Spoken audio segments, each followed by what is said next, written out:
What's going on, everybody? Welcome to another episode of Following the Pack, presented by the Game Time Podcast. I am Isaiah Hoffman, along with the head coach of IU East men's basketball, Coach Hester. Coach, great to have you back. How are you doing today? Doing all right. Doing all right. Better than I was yesterday. So we're going to get into it. We don't just have the Grace game to cover. We also have the Reinhardt game. We previewed the Reinhardt game last episode, but we didn't get to talk about the game after the fact. So I want to start with Reinhardt. I got to watch the game thanks to Nakori Hogue. You guys streamed the game on YouTube. Redwolves get the win 88-80. From watching the game a little bit, I watched a lot of the first half and then a little bit of the second half. It felt like from watching the game, you guys seemed to be in control for the most part. It did seem a little back and forth, but you guys held the lead for a lot of that game. Just talk about the Reinhardt game as a whole, whether that's positively and negatively, of course. I mean, the positive sides, we got the win. We did control the game the entire time, but it was not our best performance by any means. We were Yeah. kind of sluggish. Didn't really play that hard in a lot of areas.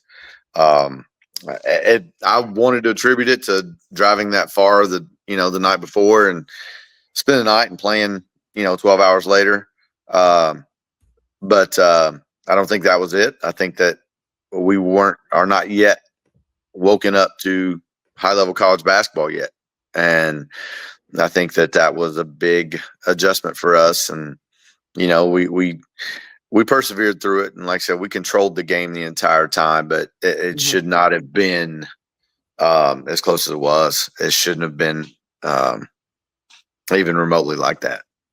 Yeah, and I'm gonna pull up the stats as well for this game. But 88-80 was the final score. That second half, you guys were identical in points, 47 to 47. Toby Billups didn't score in the first half, but was able to put up 19 in the second half, and then Cole Henry with 20, Jeremiah Landers with 12. So, I mean, we talked about it after the first game, right? Cole would obviously find his rhythm, and it seemed he found his rhythm in this game against Reinhardt. That first game traveling, we talked about the preparation and everything like that. How was the experience? How was the travel for that first game? I mean, uneventful, thank goodness. I mean, when you've done this as long as I have, it's just you get on the bus, you just sit. We did individual meetings on the way down there. That took us almost all the way from Richmond to Knoxville. We started them immediately, so that took us a while to get through that. And then once we got down there, got in the hotel, it was reasonably early. So we got some good rest. We got up and had a shoot around the next day. Shout out to Boys and Girls Club of Metro Atlanta and my guy, Mr. Gary from the Richmond Boys and Girls Club up here, who hooked that up for us. They did a great job hosting us for shoot around, because Reinhardt's gym, they had a wrestling match that morning.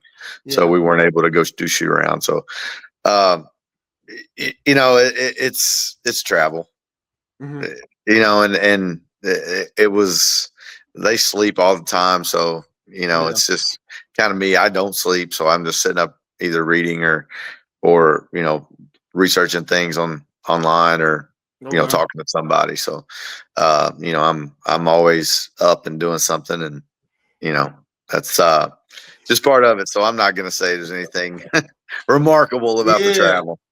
Just got to make sure it was good. I did see the clip. I want to talk. I got to ask you real quick. Are you gonna try to dunk on Nakori the next away game?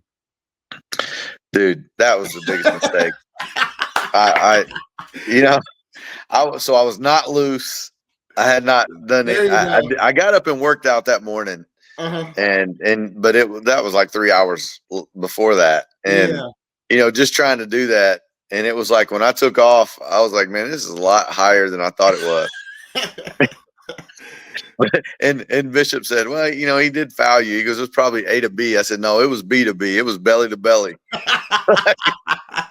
Oh, that's funny. That clip, Talking to everybody. It was funny. I got a laugh out of it too. For I'm a minute surprised there, I was nobody like, commented on it though. no, I was wondering, but nobody Uh, nobody I thought commented it. But a lot of the I teams thought that there'd be a posted lot of comments. it. It was fun for sure. But you guys are 2-1 on the year. Let's go ahead. We'll move over to the next game, and that is the Grace game, right? Obviously, it was a rough game. It was a rough week for IU East basketball in general. You look at that game, and then you look at the women's game from last night.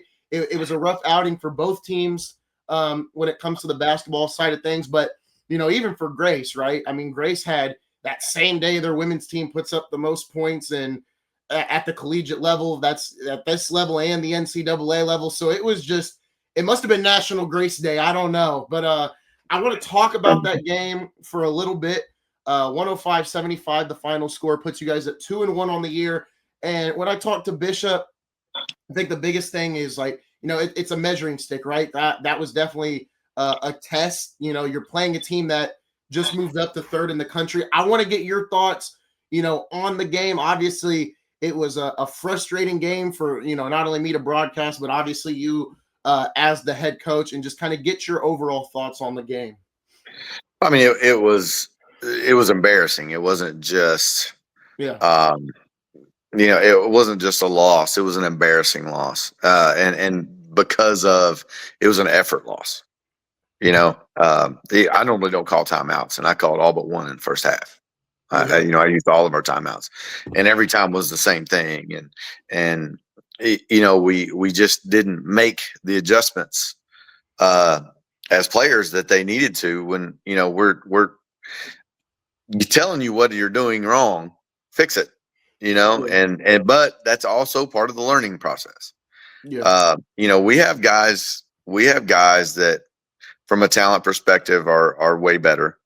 Uh, but they've never really been asked to dive into the high IQ side of playing basketball at the same time using that talent, not depending on the talent as much, but being able to outthink it. And that's a big adjustment because yeah. at the top levels, you have everybody's that talented, and Mm-hmm. so you've got to. The separator is how well you think, Yeah, and what your mindset is. And what disappointed me the most, and we had a great film session the next day, to 2 hour long one, and we're able to talk about things, and the disappointing part of it was because they had never been ran out on like that before, because it literally was just we just got ran out on. I yeah. mean, I when you mean, go back. we'd make a shot, and immediately they inbound, they Oh pushed it yeah. up the court. and and There was no hesitation. and credit Scott and their staff for seeing that and taking advantage of that. But it, if it happens twice, you have to make an adjustment as a player. Yeah, What I was disappointed with was that our reaction was to blame and then quit. And that's not surprising, because that's those are the guys that we have. Like, I mean, that's our, as a school, as a campus, that's our demographic, and that's something that we have to work through. And it's not just this year; that's every year. The yeah, ones that have worked through it have become great. Um, have become great. The ones that don't work through it, that's why we have turnover. Because you can't overcome that. You yeah, have to overcome that and fix it, or otherwise it's going to follow you throughout your entire life. You can't be someone who, when adversity strikes, something bad happens, you quit and you fold, and then you get deeper into the problem and deeper into the problem. You have to stop and get solutions. And we didn't do that. And we had a great conversation about it the next day. And I really feel like that they understood. mhm, We haven't practiced yet. Today's Thursday that we're filming this, and we haven't practiced since that game. We just did the 2 hour film session, and then we practiced tonight because of an event in the gym this morning.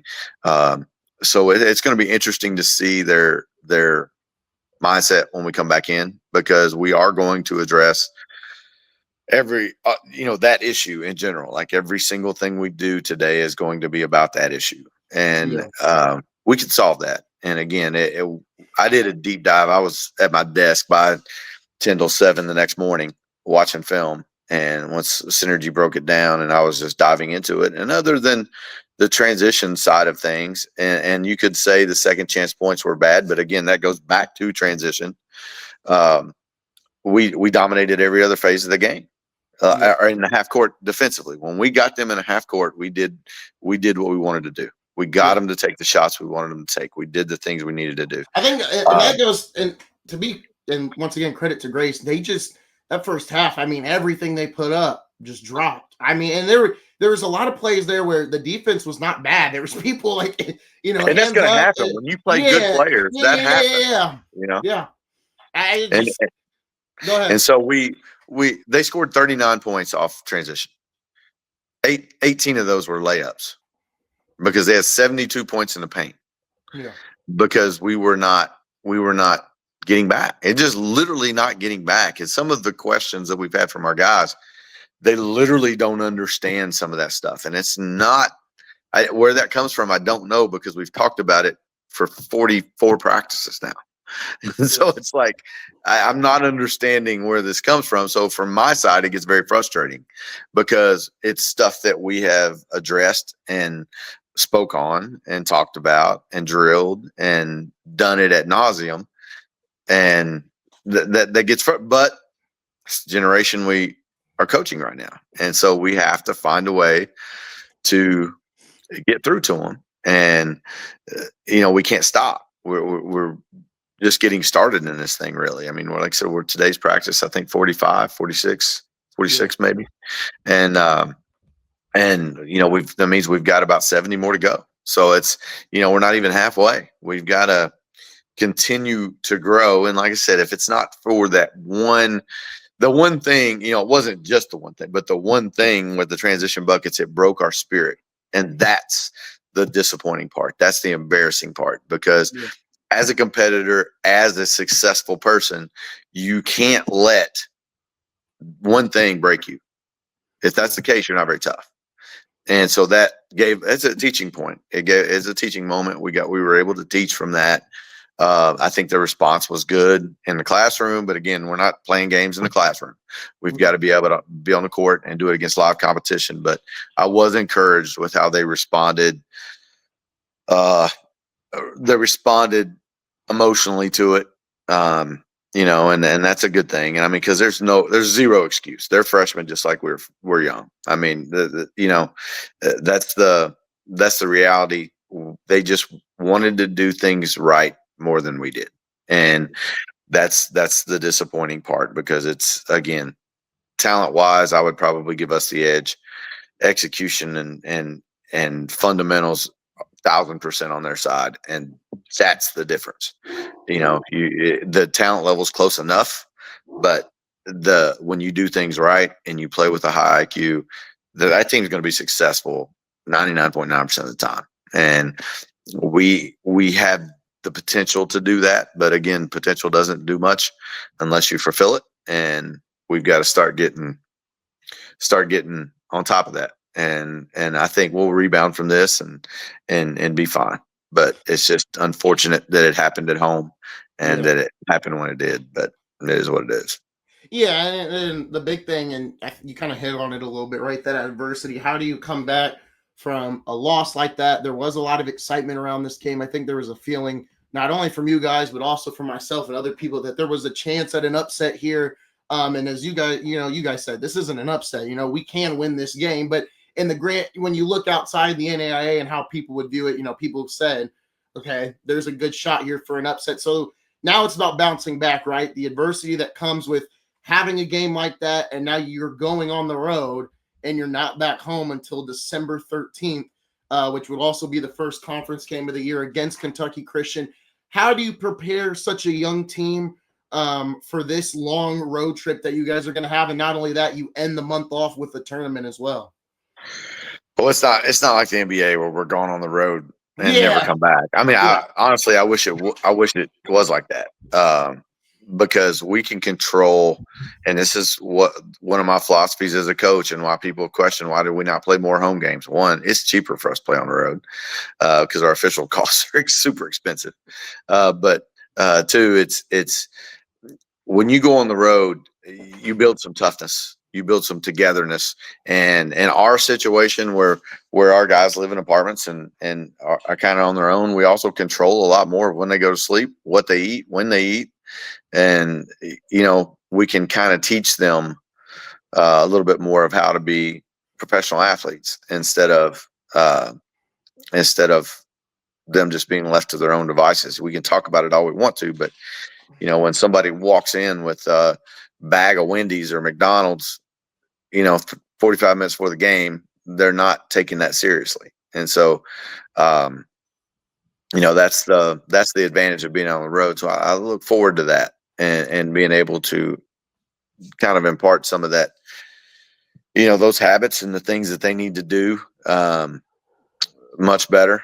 So I think when we come back on December 13th, we're going to be a drastically different team. Knock on wood, in a good way, than we are right now. So,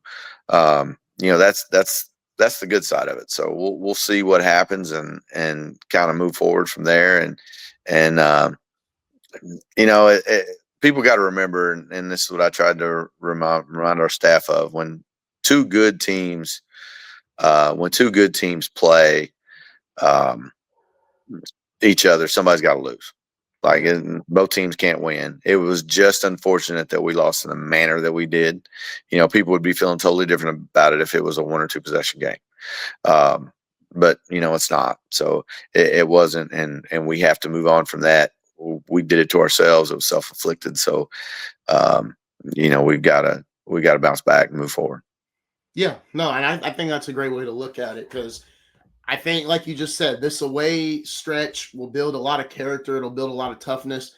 And I think, the first 2 games, especially that first game that I got to watch, you see the potential that this team has, and it's not fully put together yet, right? Or not fully put together yet. So, and that goes for a lot of teams right now, even the teams that are nationally ranked. It's not fully put together yet, and it'll continue to get better as the season continues to stretch on. Before we get out of here, I just want to get your final thoughts. Obviously, you'll have Nikori on the road to broadcast those games. We'll continue to do these interviews as well during this away stretch. But your final thoughts after this weekend/week and playing those 2 games. I mean, we learned a lot. I hope that's the thought. I know I did. I hope that the players do. That they learn, they see what we've been talking about. And I told them, I said, I know you guys think I'm just an old butthole up here talking about just the stuff that you think does not matter. But now I hope you see we were exposed in the things that I discuss and talk about every single day. When they're not done at that level, that's your difference. And that's your result. And so you have to focus on the process of things. Every rep, every practice is a chance to build a habit, good or bad. And I said, that's my fault. I've let you build too many bad habits. And part of that is because, I've been told, hey, you got to be nicer, but that's not working. So we've got to get back to, we're going to figure out, we're going to solve these problems and get it done, because I can control what I can control, just like we asked them to control what they can control. And I can control that you're going to get it one way or the other. And that's that. And so we'll address it from that perspective, and we'll go from there. There you go. Well, folks, that is going to do it. We've got more. This will be a weekly interview series, so we'll have another episode coming out next week. You guys will see this tomorrow. Make sure to check out the other content on the channel. We got assistant coach Joshua Jones from North Dakota State joining us. We're working on a guest for this Sunday, but there's nothing official yet. If you guys do want to hear an announcement, make sure to follow me on X. That's where the announcement will come from. Coach, once again, thank you for joining us. And folks, thank you for watching. We'll have more content coming up. But for now, you've been watching Following the Pack, presented by the Game Time Podcast.